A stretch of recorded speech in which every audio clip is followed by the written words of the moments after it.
All right, friends. Thank you so much for joining us today. You are our last session, so that's so exciting. All right, so first of all, a couple housekeeping things. We have our restrooms out around the corner. If you need the restrooms, please notify your teacher and find staff. We can help you find the restrooms. But we have a very special guest today. Who do you think is here today? Scott Magoon, that's right. I'm going to go ahead and call my friend out, Scott. Can we give him more round of applause? Hey. Hello. Thank you. All right, friends. So Scott has a wonderful presentation planned for you today. We also have some of our schools visiting online as well, too, for those who couldn't make us. So just be mindful of our computer setup over here as well. And I love the claps for the virtual presentation very much. Thank you so much. All right. So we're going to go through our presentation. We'll have some time for some questions at the end, and we're going to go ahead and get started. Thank you so much, Rachel. How are you guys doing? How are you guys doing? Me too. Me too. Great to be here. I am Scott Magoon. I've come all the way from Boston, Massachusetts to be here with you all. Thanks for having me here. Really appreciate it. My first time ever to Pueblo, Colorado. What a beautiful city you have here. Got to see a little bit of the surrounding area a little bit. Garden of the Gods blew my mind yesterday. I was on Pikes Peak yesterday. Have you guys, who's been up to Pikes Peak before? It's amazing. Yes. Yes. Very cool. Very cool and very beautiful. Thanks for having me here. Here's what we're going to do. We're going to look at a bunch. Oh, and let me say hello to our streaming viewers. Hello. Good to see you guys out there. Thanks for being here. And we're going to get started. Hopefully you can see the screen. I'll move out of the way and so everybody can see the screen. If anybody cannot see, I think everybody can. Maybe scooch to where you can, because there's going to be a ton of stuff up here on the screen. We're going to start off with me doing a kind of like a cold open, I should say, of the first few pages of my graphic novel, The Extincts. And then we'll talk about extinct creatures and some fun facts. I'll show you how I make my graphic novel a little bit. And then at the end, we'll I'd love to draw a woolly mammoth for you on the screen if that sounds cool. We'll have time for question and answers throughout. We'll pause here and there to answer your questions. Should we get started? Okay. All right, I agree. Let's get going. Has anyone read the book before? Okay, a few. Okay, good to see. Good to see. I'm going to read the first few pages of book one in my dramatic fashion. Hopefully it'll be enjoyable. Here we go. So we start off, as you know, for those of you who read it, we start off very early one morning in Stockholm, Sweden. It's 1:12 in the morning. And we start off in front of the Natural History Museum in Stockholm, Sweden. As our camera pans down, a bird flies across the screen and a voice is coming from this bush over here. It's saying, "All quiet here. Let's do this right. Report in, Roar." That's their team name, you see. Up above the building, there's a bird. The bird saying, "Sky's clear." In front of the museum, there's a fountain. From the fountain, a voice is emerging. It's saying, "Front entrance is clear." Wait, momento. See, there's movements at the front entrance. And sure enough, a shadowy figure appears at the front door. The voice in the fountain again. "It's him. He's got the stolen sword. Looking muy el ladrón," which is thief in Spanish. And yes, he looks very thievish as he makes his way down the steps with that sword. The voice in the fountain. "And he's headed my way." The voice up above again saying, "He's leaving from the front door? Geez, he's not shy." The voice in the bush. "Our cat burglars wielding a 4-foot sword made from 22 megalodon teeth. Would you be shy?" A voice from the van across the street is saying, "If I knew we were waiting for him, totally. Okay, I've got eyes on him from here." That's the radio. Comes to life. It says, "Copy that, Marty, you're up." The thief thinks he's in the clear. He's coming down the stairs. He says, "Nothing to worry about. It's as quiet as a flap, flap, flap, flap, flap." "Hey, man," says the bird. "Going somewhere?" "What the?" says the thief as he looks down at this tiny little bird on the ground. And he's saying, "Who are you?" And she says, "Hand me the sword, then we'll talk." The thief is not impressed by this bird. He says, "No way. Right? Why would he ever give over the sword to this tiny little bird?" Well, suddenly a frog leaps from out of the fountain, woohoo, and says, "Hand it over or go through us." Well, the thief is still not impressed by this tiny frog. He starts laughing. I'm pretty sure I can handle a fountain frog and a poof. Suddenly a cat has leapt from the tree above the thief and landed on the thief's shoulder. Oof, says the thief. What the? And he drops the sword. He kind of comes to, shakes his head. Give it up, he says, the cat. It's over. The thief looks down at the ground at the sword. The cat looks down at the ground at the sword. They both have the same idea at the same time. They make a mad dash for it. The thief says, over, not quite cat. The cat says, oh, I'm not just any old cat. I'm a saber-toothed tiger. And he kind of gets the wind knocked out of him. And he sits up, he sees some stars. The thief senses his chance. The thief leaps into the air. Is this the end for the cat? The cat says, oh, scat. The sword comes down, shking, but it's blocked at the last moment by what? A woolly mammoth tusk. Yes, exactly. Good. I'm glad that you can tell what that is. And the creature attached to the tusk makes a pun and says, tusk, tusk. The bird flies in, she makes a pun. Give it up, jailbird. The thief's like, what is this anyway? Punderdome? There's so many puns, you see. Moments later, they've got the sword. The frog says, good work, team. The mammoth says, good, you okay, Scratch? Scratch says, yes, I'm fine. I'll report back to Dr. Z. I have the sword. The thief, though, he's a little confused. He's like, I don't get it. You look like a woolly mammoth, but they're finished. And the bird slides in. She says, no, you're finished, Buster. The cat comes in and says, yeah, you're sore from roar. And the cat's like, OMG, that is the worst slogan ever. Amulet Books. And some guy named Scott Magoon proudly presents The Extincts Quest for the Unicorn Horn, starring Lug, Marty, Scratch, Tito in their first epic adventure. There's a shark involved, apparently. All right. That was my cold reading, my cold open. Hope you liked that. Hope you liked that. All right, let's talk about some of those. Thank you. I hope you like some of those moments, because we're going to talk about some of those creatures that we just seen. Guys, one of the coolest things I've found as an author, and I know it sounds kind of boring, but it's actually really amazing, is the things you learn when you're doing the research of a book. I picked up so many fun facts researching each of these creatures as I went through writing the book. Can I share some of these with you? I think you're going to be impressed. I think they're really good fun facts. Maybe you know some of them already. Hopefully some of them you don't. All right, let's start with the woolly mammoth. Of course, that's Lug on our team. He's sort of the big brawny guy in our team, certainly the largest creature in the book, based on, of course, the woolly mammoth. They were 2 of me tall, 11 feet tall, we think, and weighed about as much as, maybe a little bit less than that school bus you came in on. Very heavy, very big creatures, lived about 60 to 80 years. Of course, we know them best for that shaggy fur coat. It's actually 2 layers. There's like a top layer of fur, and then there's like a bottom layer of fur to keep them super warm on the tundra, which is where they live in this cold environment. Of course, we know them best for these gigantic 10-foot long tusks. Scientists think that they use them to sweep snow and ice aside so that their trunks could get down to the grass, to underneath the grass. So that's what they would eat, was the grass in the tundra. They travel in packs and herds led by the females, led by the moms. They were a matriarchal culture. And you couldn't see it. Hopefully it'll come back and I can show you. But on their back, they have this hump. And it's actually a fat store, like a big fat blob that they can pull energy from. They burn that fat for energy if their food source runs low. Get this, they eat 500 pounds of food every day. I couldn't believe this fun fact too when I read this. They have 6 sets of teeth over their lifetime. We really kind of have 2, our baby teeth and our adult teeth. They had 6 because they were chewing so much grass, you see. After that 6th and final set, their teeth would fall out and they couldn't chew their food, which meant what? What does that mean? Yeah, they would starve to death. That's how the older generation of mammoths would die out and naturally thin the herd of mammoths. Another way they were sort of unnaturally thinned, depending on how you look at it, is when humans invented the spear.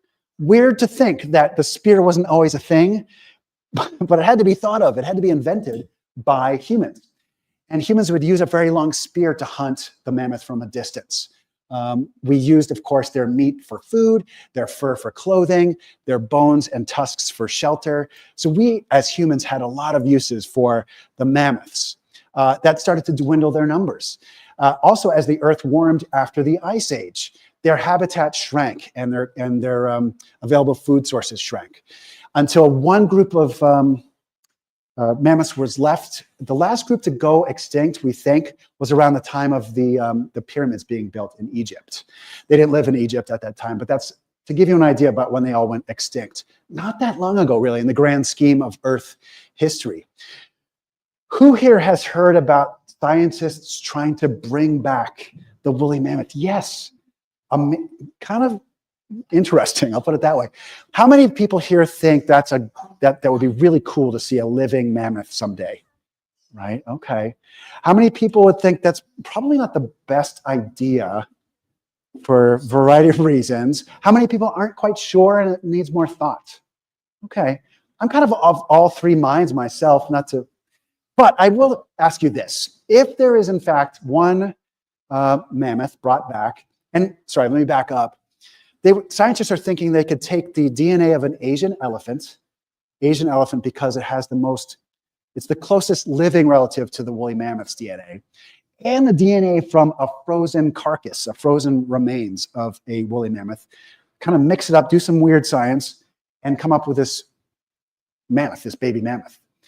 But let me ask you this. What happens to this baby mammoth when there's no mom, really? There's no dad mammoth to show that baby mammoth how to forage for food. Well, scientists have an answer for this too. They say, well, maybe we'll make a giant puppet, like a snuffleupagus, I guess, that has like a giant puppet that will show this baby mammoth how to forage for food, how to get started. I don't know. I remain very skeptical that this is a good idea. The habitat in which the mammoths once lived is no longer like it was back when they existed. So lots of questions about that. Has anyone heard the story recently, a news story, about the dire wolf coming back? You've heard that story, a couple of you? Yeah. That's the same group, the same company that's working on bringing back the mammoth. Really quickly, the dire wolf, in case you don't know, ancient giant canine wolf, not technically the same DNA as modern wolves. So when they took the DNA from dire wolves and mixed it with modern wolves, they were in fact creating a third species, this hybrid of dire and modern wolf. So it's not an exact dire wolf replica, if you will. So they're already off to a kind of iffy start, in my opinion, in bringing creatures back from extinction. Fascinating stuff. My whole books are based on this idea, so of course I'm into it. But it's something to think about for sure. Okay, how are we doing? Okay, everything's good out there? Should we keep going? We'll have time for questions in a sec. Yeah, thanks. Hold that for now. I like that you have a question, but hold it for now. Next up, the passenger pigeon. Has anyone heard of the passenger pigeon before? Not to be confused with the carrier pigeon or messenger pigeon. This is something else. Okay, good. Yeah, passenger is from the French passenger, which means to go by. And unfortunately, these pigeons went by more ways than one. Marty is the passenger pigeon in our book based on a real passenger pigeon. They're about 15 inches long, about the size of a football. Excuse me. The real story for these birds, though, were the size of their flocks. There were massive passenger pigeon flocks, millions and maybe even 1 billion birds in a single flock.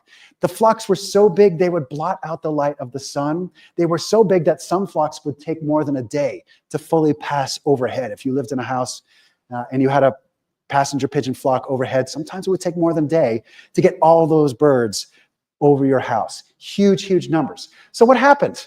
Well, unfortunately for them and for us, they were delicious. They were a great and plentiful and easy to capture source of food. In fact, when these flocks flew overhead, hunters could aim their hunting weapons at the hunting rifles at the passenger pigeon flocks, take a shot, and several birds would fall to the ground. There's your dinner for the night. Restaurants in big cities would serve squab, baby passenger pigeons, for food, a delicacy at the time. And so hunters would hunt the birds for that reason. They'd ship thousands of birds in a series of barrels in trains across the country. If you're familiar with the sport of skeet shooting, they use clay pigeons in skeet shooting. Well, they're called clay pigeons today because, yes, that's right, you guessed it. They were real pigeons back in the day, and they were passenger pigeons. So they were used for target practice for sport. There's at least one story of the military using a flock for cannon practice. We would cut down their trees to make room for our homes, for our buildings, for roads, the trees in which they lived. So all of these things kind of came together in this big moment when we think the last wild passenger pigeon died in 1908. The last passenger pigeon anywhere ever was Martha, named after Martha Washington, wife of George Washington, in 1914 at the Cincinnati Zoo. And her passing marked the first time that we as humans witnessed the extinction of a species that we caused. Think about that. So visitors at the zoo see this expired, this dead passenger pigeon in the cage, and they saw the end of a species that humans themselves created. Her death was not in vain, unfortunately. Her death led to our nation passing conservation laws that help protect endangered species and extant species. That's the opposite of extinct, extant. Existing is what that means. There are also scientists working on bringing back the passenger pigeon. What? I don't get this either because, as we noted, or I should have noted, the passenger pigeon, one of its defense mechanisms is living in these giant flocks, strength in numbers. And so if there's only a few or a handful of passenger pigeons brought back, how can they leverage that advantage that their species made for them? They can't. So it's just another example of maybe we should bring these creatures back, just my opinion. This is Martha as she currently exists in our nation's capital at the Smithsonian Institution. You can go there today and see her. I believe she's still on display. She's over 100 years old at this point, so her feathers have faded a good deal. She would have had a little more slate blue in her, maybe a little tinges of red here and there. And the male of the species would have looked a little more colorful than the female. But that gives you a good idea of what they looked like. Quite beautiful and graceful. And very fast. They flew up to 65 miles an hour. Very fast birds. Next, the Cullen's poison frog, of course, represented by Quito. He's our scientist of the team, named Quito because the Cullen's poison frog was from Ecuador. And the capital of Ecuador is, anybody know? Quito. Yeah, exactly. Very good. 20 points to Gryffindor. And this species was this dark brownish, blackish color because it lived on the base of a volcano and it could easily blend into the volcanic rock without being discovered. Unlike the many extant or existing colorful poison dart frogs that are currently alive in the world today. They are among the most toxic animals on Earth. You may have heard this, that a single touch of a poison dart frog can make you very ill and could likely very well lead to your demise, your death. It's a very, very toxic creature. There is a tribe in Colombia that has figured out a way of taking the poison from a dart frog and putting it on a dart and using that dart to hunt animals. Not every poison dart frog is used to make poison darts, guys. Just a couple of species. But because of this legendary practice, all poison dart frogs are now known as poison dart frogs. Does that make sense? Okay. Oh, get this. I didn't know this. Was another fun fact that blew my mind. They are not naturally poisonous, these poison dart frogs. They aren't born with poison in their bodies. They're only poisonous because they eat poisonous insects. The insects before them ate poisonous plants. So the plant poison has come through the food chain down to these cute little deadly frogs.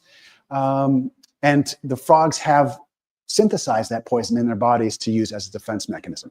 Pretty cool. So wait, if you had a poison dart frog at home in an aquarium and fed it just crickets, for example, it would not be poisonous because it's not eating those poisonous bugs. Does that make sense? Yeah. Okay.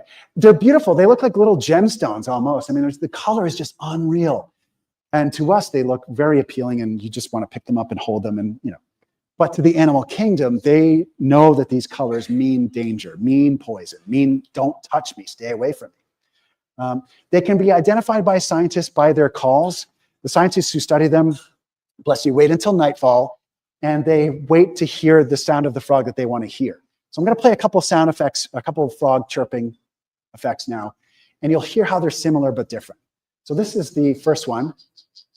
Kind of sounds like a bug almost. Okay.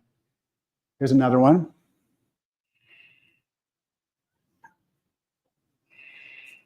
Like a creaky door almost. This is the most poisonous poison dart frog ever, the golden. I have a rattle like that in my car. I think that sounds. That'd be a great cell phone ring, right? Yeah. I think there's one more. Yeah. So you can tell they're similar but different enough. If you were trying to differentiate them from an insect or another frog, you could tell. Yeah. Cool. All right. Last but not least, when it comes to our creature talk, the saber-toothed tiger, of course, that's Scratch, our team leader on the team, based on the Smilodon. There are actually 3 different sizes of the saber-toothed tiger, sort of a small, medium, and large. The largest weighed about as much as a motorcycle and was 4 feet tall at the shoulder. So if you figure the shoulder and then the head, another 1.5 feet or so. So yeah, it would probably be like 5 or 6 feet tops tall. Quite large. Of course, we know them best for their teeth, right? Those saber-toothed teeth. 7-inch long serrated fangs.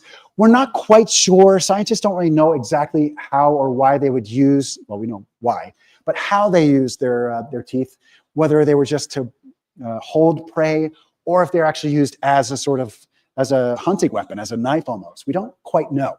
But we do know that they hunted bison, horses, sloths, and probably baby woolly mammoths. Couldn't take down one of those gigantic woolly mammoths by themselves. So maybe baby mammoths. And they were slower than modern cats. We know that they were fast, but not as fast as modern cats. What do you think? Should we recruit this creature for the Broncos? Check this out. Watch this takedown of its prey. Yeah. Yeah. Obviously a recreation, not an actual saber-toothed tiger. But we know that they're slower than modern cats because their bones were thick, like a bear's almost, right? And bears can run pretty fast, 35 miles an hour for the grizzly last time I ran from one.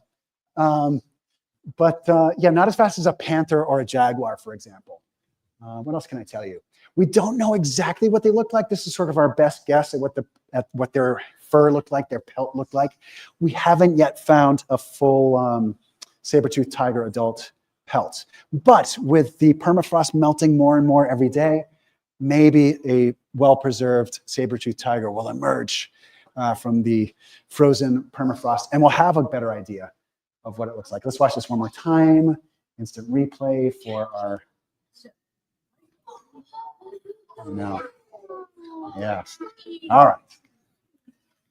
Let's see here. Oh, yeah. And if this stuff geeks you out, like it does me, all this stuff is in the back of the book in this whole big section.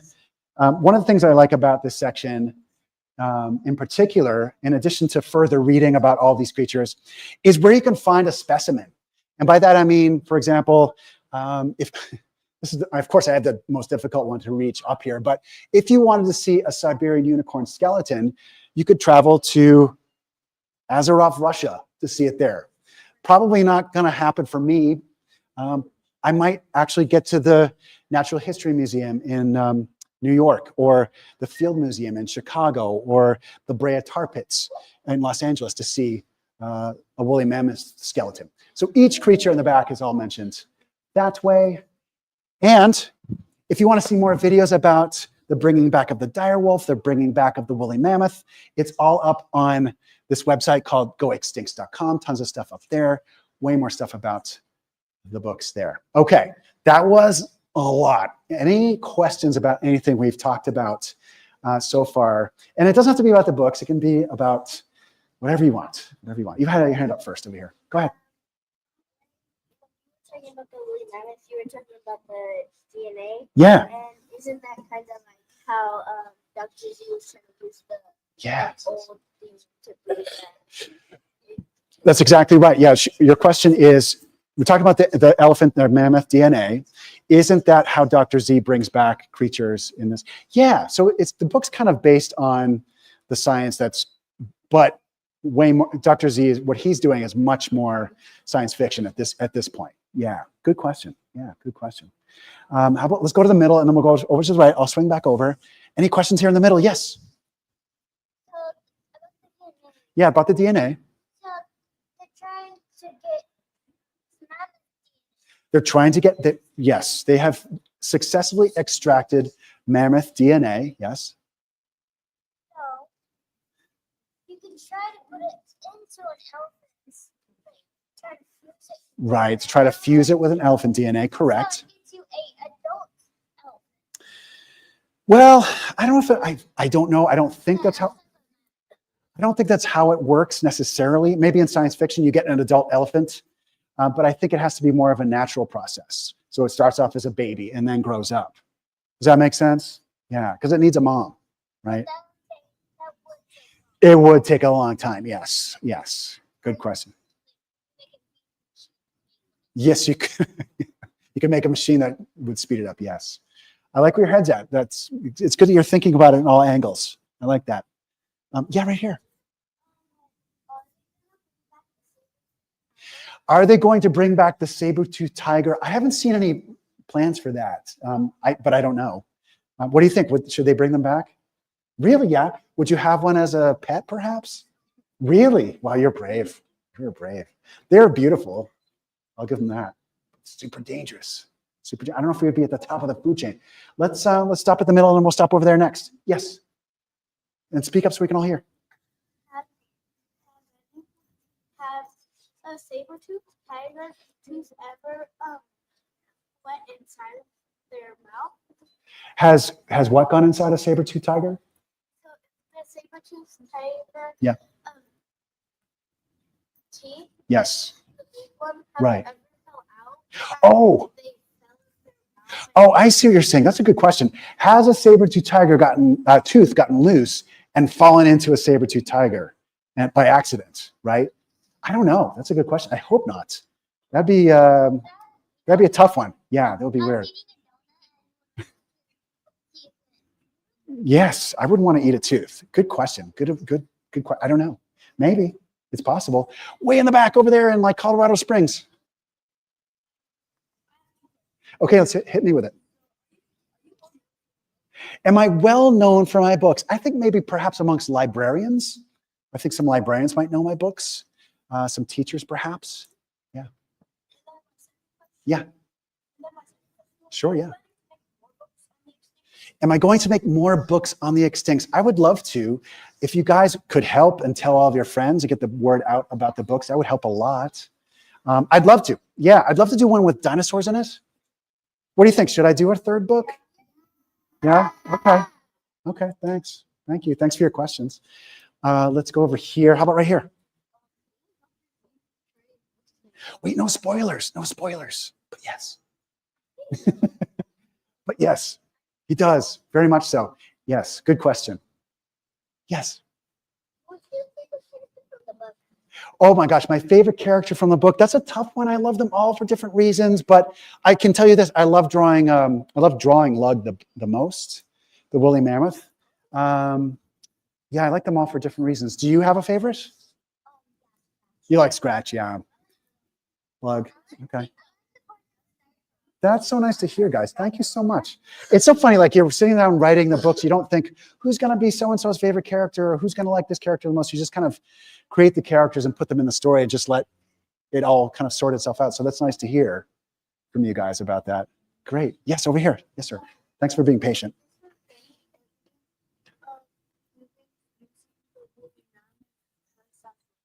Is there any evidence for humans using the woolly mammoth tusks as weapons? I don't know specifically. I know that they would use the tusks for shelter. They were so big, they were sort of like almost like support beams for tents that they would use. But in terms of weapons, I would imagine that woolly mammoth ivory would be something that they could be used in a spear tip, for example. I bet, and bones too, for sure. Bone weapons, very common among prehistoric humans. Yeah, yeah. Good question. Good question. Yeah. Right here, do you have a question? Yeah.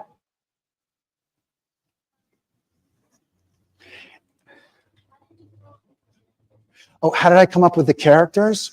I'm going to talk about a little bit of that in a second, but really quick, I was initially inspired by, do you guys know that the series of book called The Bad Guys? It's got like a shark and a wolf and a spider. It's by Aaron Blabey or Blabby. That's kind of how I came up with the initial team of animals idea.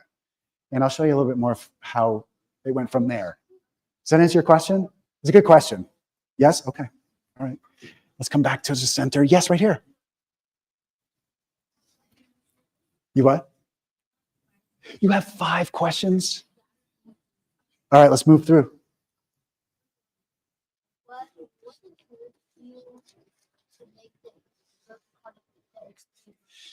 What inspired me to make a book called The Extincts?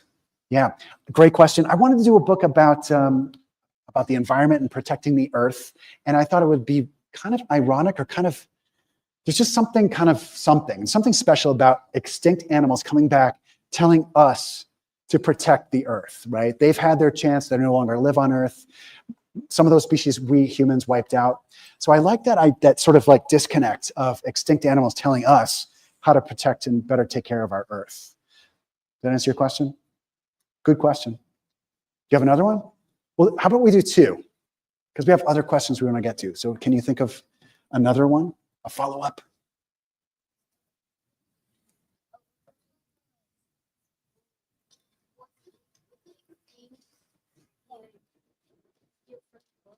Was The Extincts my first book? That's a good question. It was my first graphic novel, so it was like my first long-form comic. But I've done almost 40 or so picture books, books for younger readers. There was one called Spoon. There was one called Rescue and Jessica. There was one called The Boy Who Cried Bigfoot. Yeah. Did you read that one? Yeah. Yeah. And you watched the video? Oh, thanks. How are those videos? They hold up? I haven't seen them in so long. Are they? I did them during the pandemic. It was my pandemic project. Thanks for checking them out. I appreciate that. All right, let's do 2 more questions, and then we can hopefully answer more of your questions with the rest of the talk. Go ahead. What do I think if a woolly mammoth came back? I am pretty sure it would be exploited for some kind of admission price or money. I hate to sound cynical, but I hope it would be released into the wild and sort of could. Well, I'll tell you why some scientists want to bring it back because of the environmental benefits a herd or several herds of mammoths can do for an environment. For example, supposedly back in the day, the mammoths would tramp the earth, releasing a certain amount of methane gas from the earth, and they would eat a certain amount of food. It was a natural balance of what they did, what they brought to their environment versus what they would bring to the earth and its climate. And scientists who want to bring them back are making that argument. It's like, well, maybe we can restore or lessen greenhouse gas effects if we can have herds of mammoths roaming the earth again. There's more to it than that. That would be nice if that would be true. I don't know if that would ever happen. So I'm not sure if that answers your question, but I think that it would probably be some kind of, I think people would love to see it, and I think it would be hard to resist getting crowds of people seeing a live woolly mammoth. Kind of a Jurassic Park idea, you know? Yeah. Good question. Very thoughtful. How about over here? A young gentleman I haven't heard from right there. Yes, go ahead, yeah. Okay, but be loud so we can all hear, please. How does, yeah. Yes, very good, yes. How does permafrost melt? Great question. Yes, permafrost is that layer of earth or dirt, organic matter that stays frozen all year round. So your question is how and why is it not permafrost if it in fact is melting? Well, scientists credit climate change and the warming of our earth with the melting of that permafrost layer. And the real danger, it doesn't seem like a big deal to have mud melting or dirt melting, but you got to think about there's so much organic matter in that mud, trapped gases from the breakdown, from the decay of all that organic matter over the millennia has trapped so much greenhouse gas, that is to say methane gas, for example, among others, that when that gas gets released into the atmosphere, you know a greenhouse, if you've seen a greenhouse, you go inside, it's really warm, it's really hot, they grow flowers in there. It's a house made of glass. That's because the sunshine comes through the glass, Some of it is able to escape out, but the glass kind of keeps it trapped inside. It keeps the sunlight trapped inside. The same is true with this gas, with methane. Some of that radiated sunlight can get back out of our Earth's atmosphere, but a lot of it is trapped by those greenhouse gases. So that heat cannot escape. That in turn gets reflected back to the Earth, the surface, and warms the surface. That's what melts the permafrost. Does that make sense? So it's kind of this endless cycle. It's like as more permafrost melts because of the warming, even more permafrost melts, it gets warmer and warmer. Yeah. Good question. Hope I answered it. Okay. Well, if you think of it, that was a lot. So if you think of it, let me know. All right. Should we keep going? We have a lot more to cover, and we can do more questions at the end. Okay. So hang on to those. Can you hang on to or is it just related to what we were just saying? Okay. All right. We'll come back. We'll come back to more questions. Yeah. Good. All right. Love to show you how I've made these books. Some of the inspiration to your question earlier. Like I said, it was that the Bad Guys series. And that's kind of where I got started. So this was like the very first drawing I did of the Extincts back in the day. I was on a bus somewhere, and I just said, you know, it'd be really fun to draw a woolly mammoth character and a saber-toothed tiger and just see how they work together. I'm like, well, let's keep adding characters. So I came up with a frog. You'll see here, though, what is this bird? Can anyone tell me what this bird was? Yeah, it's a dodo. Yeah, good eye. So yeah, the dodo was the first bird character I had for the team. But then I realized because the dodo cannot what? Fly. Yeah, I had to have a jetpack on the dodo so it could fly. I'm like, I have to draw a jetpack every time I want the dodo to fly. So no, I went for the bird that actually could fly.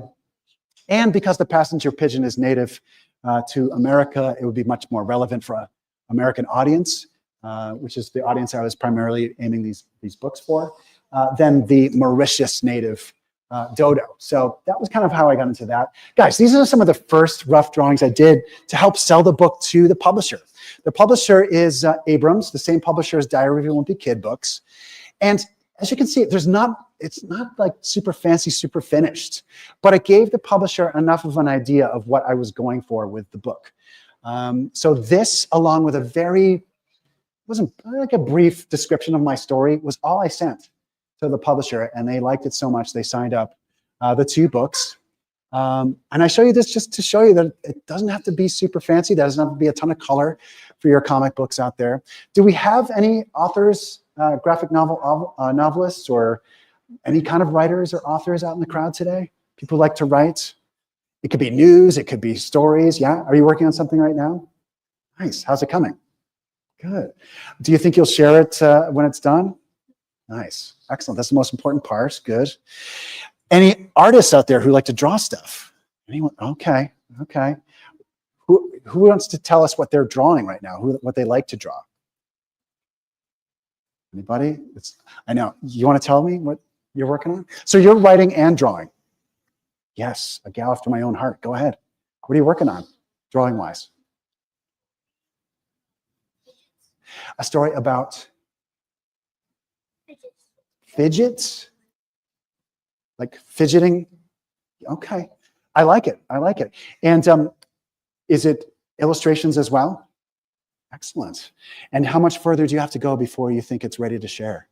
About? Okay. You'll know when it's ready, for sure. Yeah, good. Excellent. Good. Anyone else brave souls want to share what they're working on? Do you have something you want to tell us? Yeah, go ahead.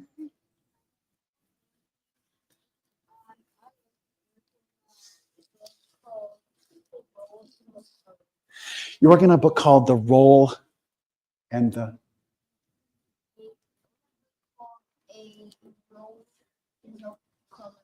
A Road with No Colors? A Room with No Colors. Yeah. Oh, a world. Is that what you're saying? Like a sphere? I just can't hear you. So soft-spoken. It's hard to hear. But that sounds promising. Are you drawing stuff to go with it as well? Writing? Excellent. Good. Keep it going. Excellent. Good to hear. Thanks for sharing that with us. Thank you. Yeah. You're drawing a capybara. Yeah, adorable. Very charming. How's it coming? How's it? Oh my gosh, I wish I could see it. Is it a realistic capybara? Is it cartoonish? Is it somewhere in the middle? The style, I mean, the style of your drawing. It is realistic. Excellent. That's so good. Is it fun to draw the fur and the hair and the sort of fuzziness of it? Yeah, I find that to be true too of my characters too. That's awesome. Good. Thanks for sharing. Any other brave souls? Yeah, go ahead.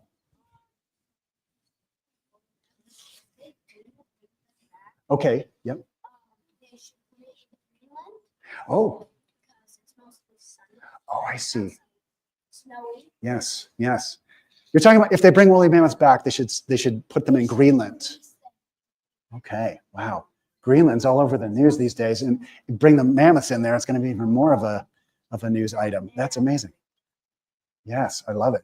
Good thinking. I like where. Yeah. Exactly. Very much so. Very much so. Yeah. Someone once told me like people like the same stuff, only different.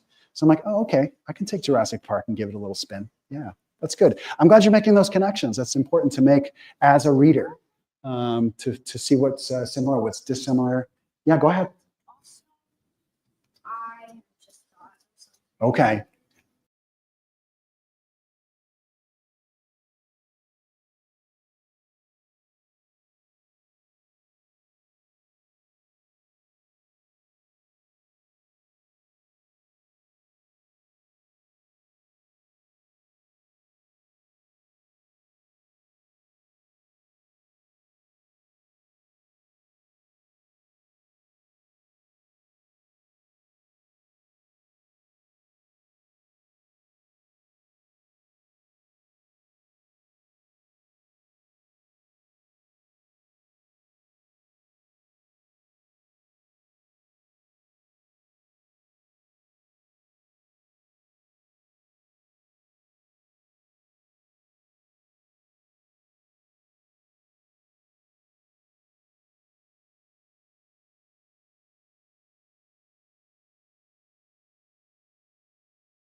seen black and white comics, right?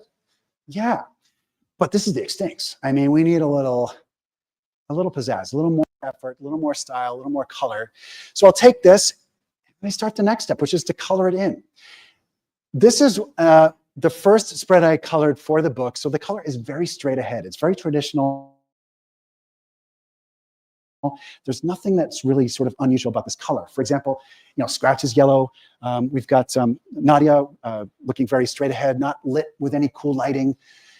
I think when we start to incorporate interesting colors that can communicate to us how we're supposed to feel in a scene, I think it brings a lot of extra power to our drawings. For example, check this out. Same drawing, same scene, but now we've got this sort of like mysterious green light thing happening. It's because they're talking about their past together, and their past wasn't that great. So it's a little bit of a recalling sort of painful memories a little bit. So the color hopefully reflects that a little bit. You might not pick up on that as a reader, but I'm putting it out there in case you will, or maybe subconsciously you're picking it up. Outside, they're in the Siberian sunlight, which is very low and dim. The sun never gets that high in Siberia. It's very cold there. Tried another take. Kind of kept the same colors over here, but now it's sort of a blue cast. Also very chilly and cold. I'm also working on the laser blasts. How do I solve the laser blast? Is it sort of like a chalky line, or is it more of a lasery looking glow to it? This is the final spread, how it looks in the book. Kind of went for this minty green color, kind of forewent that sort of neon green into this. I still think it has a vibe to it that suits the scene well. And this is still cool. It's got that sort of cool tans and tan color that it's cool. Okay, does that make sense? Does that all make sense? Okay. There is a sequel. I don't know if you knew, but there's a second book out in the sequel. In this one, Lug actually leaves the team to become a hotshot firefighter in the wildfires of California. Of course, I did this book well before that recent tragic outbreak of wildfires in California. And of course, the team won't stand for this, won't stand for Lug leaving the team. So they go to try to find him. But the whole time they're dogged by this mysterious creature with ties to Dr. Z. So if you like the first book and you want to kind of continue the story on, check out the second book. It's out now. Can I draw it for you guys? Okay, let's do that. I think you'll be able to see whatever I'm drawing here on the screen, but I'm going to be over here on my iPad. And I'm going to be using an app called Procreate. It's the worst named app ever. It's actually short for Professional Create. Does anyone use Procreate out there? It's pretty common. Yeah, it's super accessible, fun to use. It's only about $12. If you're someone like me that does drawings for a living, $12 is a huge savings when it comes to art supplies and stuff like that. Let me switch over. Okay, so it doesn't look like much, but this is kind of this is where I'm gonna start drawing. I'm gonna draw a woolly mammoth. As you can see, I've got tons of different drawing brushes. I've got airbrushes, I've got paint brushes, pencils, pen nibs, charcoals, tons of brushes. Some come with the app, some you can download separately. I'm gonna keep it simple to start with. I'm gonna pick, well, check this out. I've got 16 million colors from which to choose. 16 million. But fortunately, you can make these nice little checkerboard type palette things to make your life a lot simpler. So I'm going to pick a nice, dark color to start with. And let's start drawing our woolly mammoth. And to do that, we're going to use simple shapes. I think by using simple shapes and then adding details onto those shapes is a great way to go, especially for all you graphic novelists out there who need to draw the same character over and over again and have it look the same on each page, have it look consistent. Publishers really like it when you have your character look the same on every single page. Does that make sense? Because when your character looks different, readers can be confused. They're like, is this the same character that I saw 4 pages ago? Because their eyes are a different color. Stuff like that. So when you have an established process like this, where you can draw your character using shapes and a step-by-step approach, that helps keep your characters looking consistent. Okay, so here we go. I'm just kind of talking as I'm going here. Forgive me. We're going to draw the legs. Can anyone see this? You can see a mammoth already, right? Just from the simple shapes. Okay. I'm going to zoom in now because I want to show you. We're going to go Ant-Man. We're going to go to the quantum realm and go down to these pixels. This is what we're dealing with. This is what we're drawing with these tiny little squares. Not pens, not paper, not paint. Pixels, tiny squares. It looks like Minecraft in a way, right? Yeah. Has anyone seen the movie yet? Is it good? Should I check it out? It looks pretty funny. All right, so let's zoom back out to the regular size. Okay.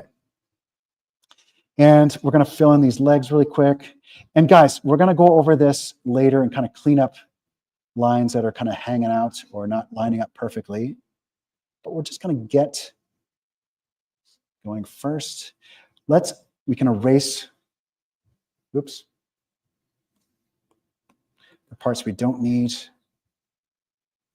Some of you, oh wait, you know what we got to do? Got to add this hump. What is that hump for? Yeah, it's like an energy store. Yeah, good. Okay. Some of you might have noticed that when I was drawing those straight lines, it was doing this. It was straightening them out. That is really a great feature of this app. If you want to draw a perfect circle, this app has your back. You don't always want to draw a perfect shape. Sometimes you like that sort of wobble or wiggle in your line. It makes it look more human and more hands done. But sometimes you do want a perfect circle. So check this out. If you make a circle as best as you can and pause when you get to the top of it, see that? The app will straighten it out. The same with a square or a triangle. See that? So now if you're saying, oh, I can't even draw a straight line, yes, you can. Just pause at the end of it, and it gives you a nice straight line.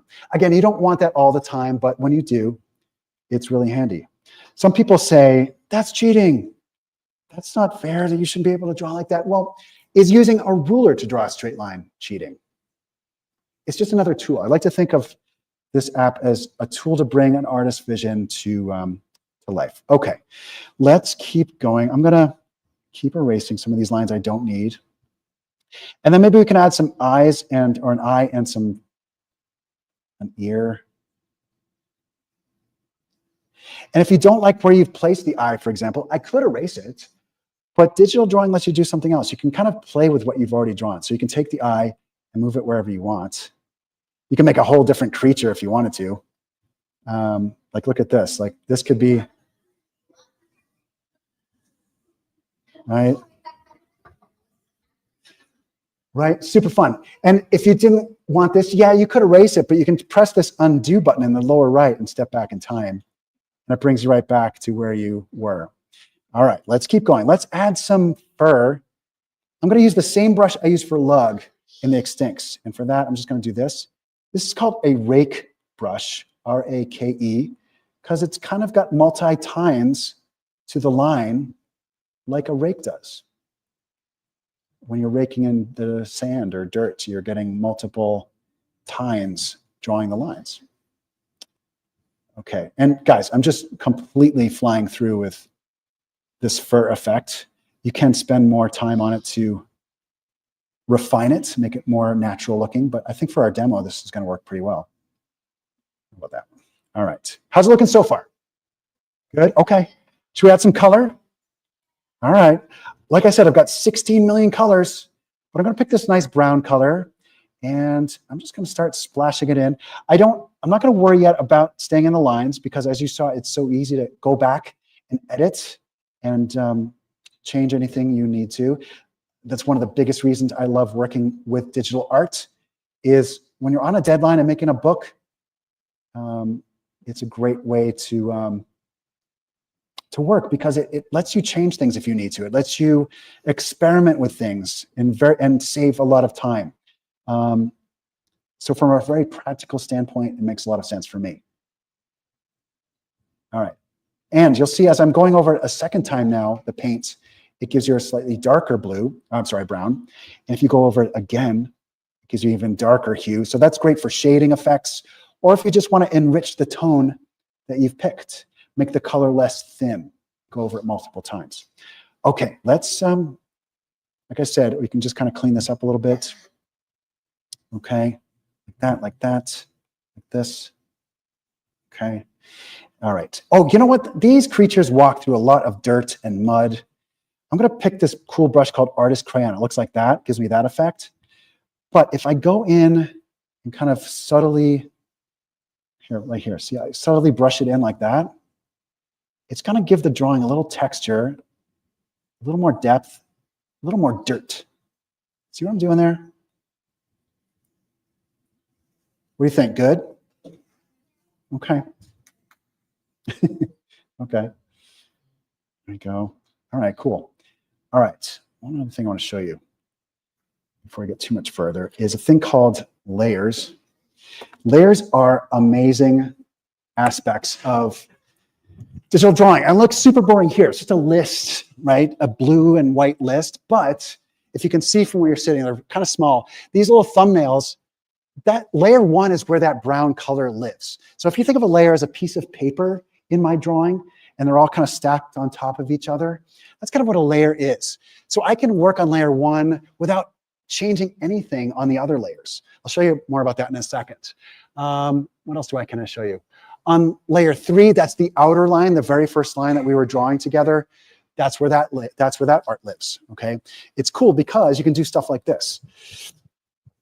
You can, well, for starters, you can turn off a layer. So I can turn off that brown color and go right back to the line work. But I can also do this. I can turn off the dirt layer. I can even turn off the outer layer. So you're back to stuff like this, where it's like, oh, well, that could be the start of a whole new drawing. Or maybe that is my woolly mammoth in a snowstorm, for example. You can be inspired by your own art that you didn't even know was lurking in your art simply by turning on and off layers. That's just the tip of the tundra iceberg when it comes to layers. You can also do stuff like this. Let me turn those back on really quick here. All right, you can do stuff like this, where now that we have that the brown color, let's just go to layer three. That's where that outer line is right now, guys. And I'll take my eraser and I'll just erase that outer line. Like, I don't really need it so much because I've got that brown color defining the outer shape of the mammoth. And that kind of gets us a little more of a different style, almost different artistic style, a little more painterly, a little more watercolory, a little less pen and ink. You may like it, you may not. The point is you're able to experiment and try different things and make your art look different ways. Let's do this. I'll go to layer one. That's that brown layer. I'm going to change to an eraser tool, but I'm going to use my rake brush. That means I'm going to erase using a rake. And you can see here in this furry area, I'm kind of making the brown look a little more fuzzy, a little more like that shag is hanging down a little bit. See that? See that? I'm not doing it perfectly, but you get the idea. So we're adding a little shag to our, if some place like this right here, see how that sort of brown line is it's too light, it's not really that solid brown. I can take my smudge tool, go to that layer, and I can smudge that color. I can really smudge it. I can kind of smudge that in so it's consistent, more of a straight line there, and erase it like that. Oops, get the idea. Cool, right?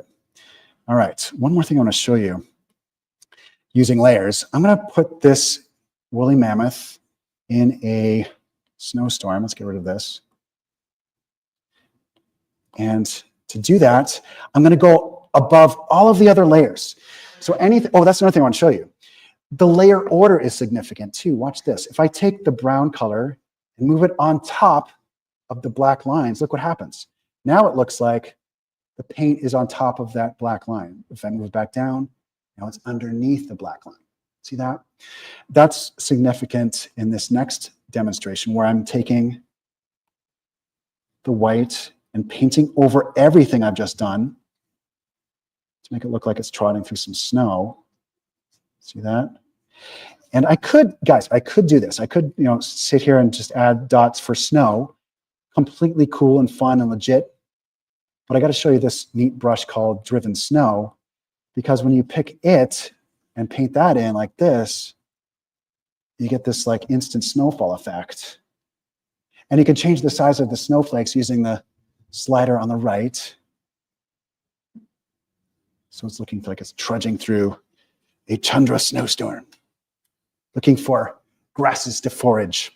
Okay, so then when you're all done with your woolly mammoth, you go up here to where it says video, hit time-lapse replay, and you can see every step that you took in making your drawing, or every step you didn't take for that matter. And when you're done, you could export this as an MP4, post it to socials, you can email it to your pals. If you were to take your finger across that blue line across the top, you could rewind the replay and fast forward and kind of step through and back your drawing. Really cool, really fun. This is how I do all of my books now in this app called Procreate. Not just the extincts, but my picture books as well. Yeah.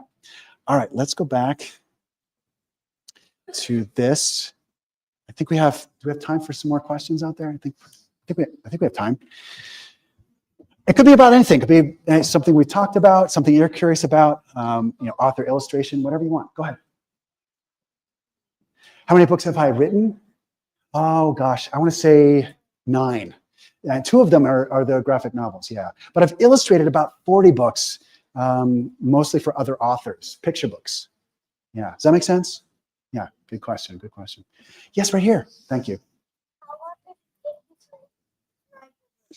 How long does it take me to write the books? The picture books, of course, being shorter, tend to take less time than the graphic novels. The picture books take, to write them, is that what you're asking, or to do the whole thing? The whole thing, probably about 9 to 10 months, I would say, to do the whole picture book. Yeah, graphic novels take a year or more. Yeah, good question. Let's keep moving through. Yes, right here. Yeah, go ahead. Are you going to make a movie about this? Am I going to make a movie about the extincts? I would love to. I just don't know if I could do that. So I need a studio to kind of come to me. I've had a few kind of sniffing around, but nothing yet. Yeah. Would you check it out if it was on? A movie? Yeah. Okay. Okay, cool. Are you guys heading out? All right. Thank you, guys. Thank you very much. Okay. That bus weighs as much as a mammoth. All right, can we keep going with 2 more questions? Let's do one in the middle and one on the left. So someone I haven't heard from, perhaps. How about right here? If I could pick one animal to bring back, which would it be? Wow, that's a powerhouse question. Oh my goodness. I don't know. I think whales, they're so peaceful. How could a whale coming back be a bad thing? Maybe an endangered whale I would bring back. Oh, an extinct animal? Yeah. Oh my goodness. Maybe something small and innocuous, like the great woolly yard squirrel. Something, you know what I'm saying? Something that's not going to eat me, Yeah. But be super cute. How about you? Do you have one in mind? That's a great question. That's a great question. I have to think more on that. What's this? Oh my gosh, is that for me? Thank you so much. What's your name? Maddie, thank you very much. How do I wear it? It's a necklace? Can I put it on? Oh, I love it. How's it look? Thank you. Thanks so much. Thanks. Okay, one more question over here. Yes. How many books am I going to make in the future? That's a good question too. I hope many more. But that's all help. I need your help too. So tell everybody you know about my books. Hopefully many more. I would love to do more extincts books. Yeah, I love it. It's fun. Guys, I think that's all the time we have left for questions. But since no one's paying, should we go? Are we good? Okay. Guys, I think that's the time we have. Yeah. Thank you so much. Give yourselves a round of applause. You're a fantastic audience. Thank you very much. Thank you. Oh, beautiful is this. Oh, and thank you, live streamers. What's this? Oh my gosh. We wrote book reports, and we were wondering if you could sign them.